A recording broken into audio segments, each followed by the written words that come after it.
Un- Comme pour moi, la littérature, c'est la vie, de la littérature, je passe à la vie, c'est un peu la même chose là. En fait, qu'est-ce que c'est la chasse? C'est pas seulement tirer sur des animaux, c'est même accessoire. Enfin, moi, il me semble, hein, Bien sûr. je suis pas un chasseur professionnel, je veux pas parler pour eux, hein, mais ce qui me semble, c'est en fait la convivialité, c'est la chaleur, c'est voir ses amis le matin, partir tôt, regarder comme ce temps Comme on aime bien. magnifique, cette nature. C'est ça, je pense, hein, et puis rigoler, discuter, et puis transmettre, emmener son fils, oui, son petit-fils, oui, la gloire de mon père. Ouais. Pour moi, la chasse, c'est tout ça.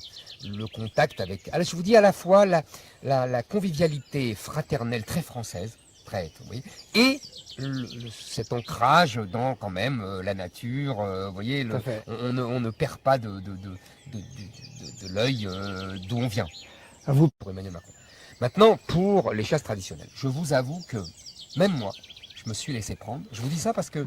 j'en ai discuté avec des chasseurs et j'ai reconnu honnêtement, je leur ai dit, vous voyez, je comprends comment les gens se font endoctriner pour tous les sujets. Moi, pour mes sujets que je connais bien, où j'ai lu vraiment beaucoup de livres, etc., je ne me fais pas avoir. Et puis pour les sujets que j'ignore, par exemple les chasses traditionnelles, eh ben, on entend le bruit médiatique, on se dit, oh là là, c'est cruel, et bêtement, on répète, c'est cruel.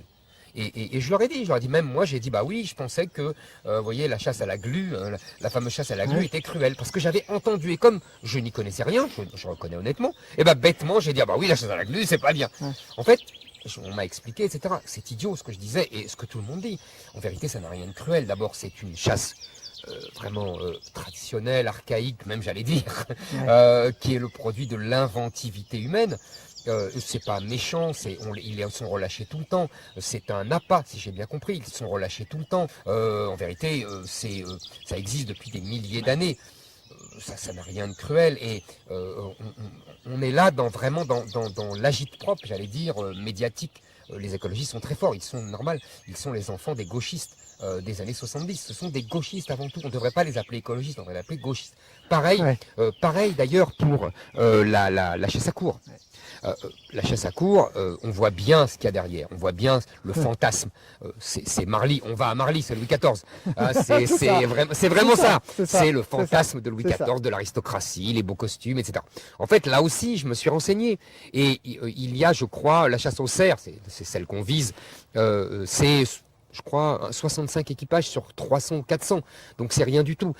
Pareil, la vénerie, comme on dit, Ouais. la chasse à courre, il n'y a rien de plus antique et il n'y a rien de plus naturel que ça. Il n'y a pas de coups de feu qui sont tirés. Ce sont les chiens qui courent après un animal. Bien sûr. Donc c'est une chasse on ne peut plus naturelle. Le prédateur court après un prédateur qui est lui-même un prédateur pour d'autres animaux. C'est ça. Enfin, c'est la nature, quoi.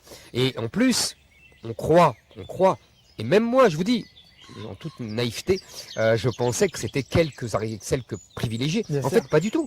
C'est vraiment un spectacle populaire. Tout le monde vient en famille, on voit ça, c'est magnifique, avec ces courses de chiens, etc. En plus, je crois, si je dis pas de bêtises, vous me reprendrez, Ouais. je crois, il y a un animal sur 4 C'est ça. qui est pris. T'es pris. T'es pris. En fait, il est fatigué, quoi. Il est malade. C'est la sélection naturelle. On reproduit ce qui se passe dans la nature. Exactement. Donc, vous voyez, tout ça. Mais il y a, si vous voulez, d'ailleurs, je crois que Tony Blair en Angleterre, qui l'avait interdit, l'a regretté. Moi, je trouve que c'est un beau spectacle populaire. Il faut arrêter avec ça, vous savez, la chasse. C'est d'ailleurs intéressant, c'est très révélateur sur ce qu'est devenu la gauche. Il ne faut pas oublier que la chasse, c'est la première revendication de la Révolution française. Dans les cahiers généraux, vous voyez, je vous charriais tout à l'heure sur on va à Marly, tel Louis XIV. Eh bien, justement, en 89, dans les cahiers de doléances, les gens disent on veut nous aussi chasser, comme les grands, comme les aristocrates. Et une des premières revendications de 89, c'est le droit de chasse pour tous. Donc c'est profondément révolutionnaire et donc républicain.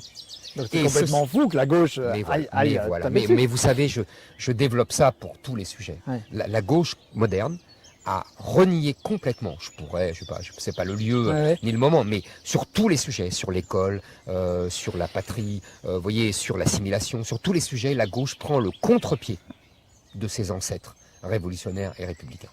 Vous avez dit tout à l'heure être entouré de chasseurs, ou en tout cas d'avoir discuté avec des chasseurs. vous les avez écoutés? Est-ce qu'il y a des choses qui vous ont dit, ou vous vous êtes dit, tiens, peut-être que demain, ça serait intéressant d'évoluer? Ce qu'ils m'ont expliqué, c'est que déjà la chasse avait beaucoup évolué. C'est-à-dire qu'on a le permis de chasse est de plus en plus exigeant, qu'on a des gens qui sont de plus en plus sérieux, que les accidents avaient diminué considérablement. Je crois qu'il y a 10 accidents par an mortels, alors que c'est même pas une journée de voiture, quoi. Enfin, il faut relativiser tout ça. Oui, ils ont déjà beaucoup progresser. Je pense qu'on pourrait effectivement imiter certaines pratiques dans les pays scandinaves pour qu'on utilise davantage le produit de la chasse dans des circuits courts, etc.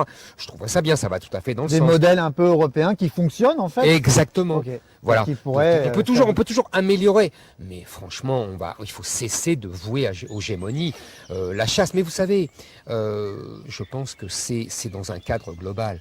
En vérité, les Verts sont à la pointe de ce combat-là, mais tout le camp qui se prétend progressiste est dans le même sac. Ils veulent détruire toutes les traditions françaises et populaires. Il y a un mépris du peuple et un haine de la France qui transparaît dans toutes ces actions. Je vous rappelle les bêtises des Mères Verts qui critiquaient le Tour de France, le sapin de Noël. Vous voyez, on a pris ça pour du folklore. C'est des bêtises. On dit tous des bêtises. Mais c'est révélateur de leur mentalité. Ils détestent tout ce que le peuple aime. Vous m'avez justement devancé pour notre dernière question. Depuis plusieurs années, les chasseurs, les pêcheurs, les bouchers, les gens qui mangent de la viande sont attaqués par des courants antispécistes qui viennent bien souvent de financements étrangers. C'est quoi votre approche par rapport à ces courants ? Alors, philosophiquement, il y a politiquement. Philosophiquement, ces gens-là sont à combattre. Ce sont, je vous dis, des ennemis de l'humanité. Ils veulent éradiquer l'humanité. Leur ennemi, c'est l'humain. On peut très bien être sensible à la souffrance animale. Je trouve ça tout à fait beau. On est dans une idéologie antispéciste qui considère que l'animal est un homme comme un autre. Non, il n'est pas un homme comme un autre parce qu'il ne se soucie pas de notre sort, alors que nous nous soucions de son sort. C'est une différence majeure. Vous voyez, et qu'il n'y a pas des colloques d'animaux sur le sort des hommes. C'est tout, c'est comme ça. Bon, maintenant, par ailleurs, politiquement, vous avez tout à fait raison, et même économiquement, je pense que ces militants, qui sont souvent violents d'ailleurs, ce qui est absolument scandaleux, là aussi, c'est comme les éleveurs, ils doivent être protégés, les bouchers, etc. Mais au-delà de ça, je pense que ce sont, oui, les idiots utiles, voire les agents de l'industrie chimique qui prépare la viande de synthèse, etc. On voit bien qu'il y a une action là derrière, il y a des gens qui financent et ce n'est pas un hasard. Donc effectivement, nous devons combattre ça au nom tout simplement de notre art de vivre. On revient au début de notre entretien. Notre art de vivre, c'est la chasse et à la fin, c'est la convivialité, la table, la gastronomie. Voilà, la gastronomie française, on est au cœur de la France.